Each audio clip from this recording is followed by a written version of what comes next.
ముఖ్యంగా ఓకే. వరి పంటలో చూసుకున్నట్లయితే ఆ అగ్గి తెగులు అనేది చాలా ప్రధానమైన సమస్య. ముఖ్యంగా ఇది 2 రకాల దశల్లో వస్తుంది. ఆకుమచ్చ దశ. ఆకుమచ్చ దశ అంటే మనము నారుమడిలో వస్తుంది. అలాగే ప్రధాన పొలంలో దుబ్బు చేసే సమయంలో వస్తుంది.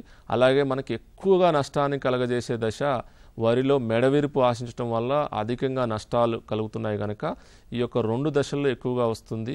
మనము ఎప్పుడైతే ఆకుమచ్చ దశలో గనుక మనము ఎలాంటి నివారణ చర్యలు చేపట్టకపోతే మెడవిరుపు ఆశించి ఎక్కువగా నష్టాన్ని కలుగజేస్తుంది. సో దీనికి ఏంటంటే ప్రతి సంవత్సరం ఇది సమస్యగా ఉన్న ప్రాంతాల్లో మాత్రం మీరు విత్తన శుద్ధి చేసుకోవటము, అలాగే రసాయన ఎరువులైనటువంటి నత్రజని మోతాదుకు మించి వాడకుండా ఉండటము, అలాగే ఎస్పెషల్లీ గట్ల వెంబడి కలుపు మొక్కలు లేకుండా చూసుకోవటము, అలాగే ఉధృతి తక్కువగా ఉన్నప్పుడు ఈ సూడోమోనాస్ ఫ్లోరిసెన్స్ అనేది ఒకటి బ్యాక్టీరియా శిలీంద్రనాశిని.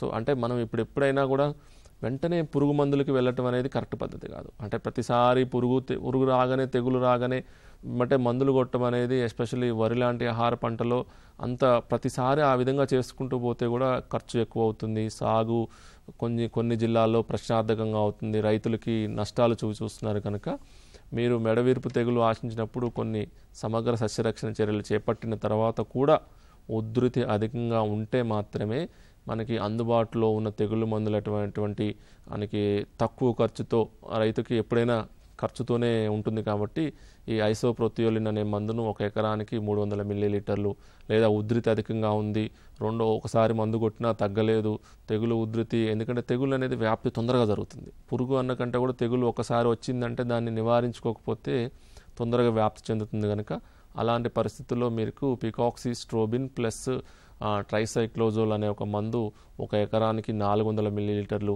లేదా అజాక్సిస్ట్రోబిన్ ప్లస్ ట్రైసైక్లోజోల్ అయినట్టయితే 1 ఎకరానికి 200 మిల్లీలీటర్లు. ఈ విధంగా చాలా మందులు మార్కెట్లో అందుబాటులో ఉన్నాయి.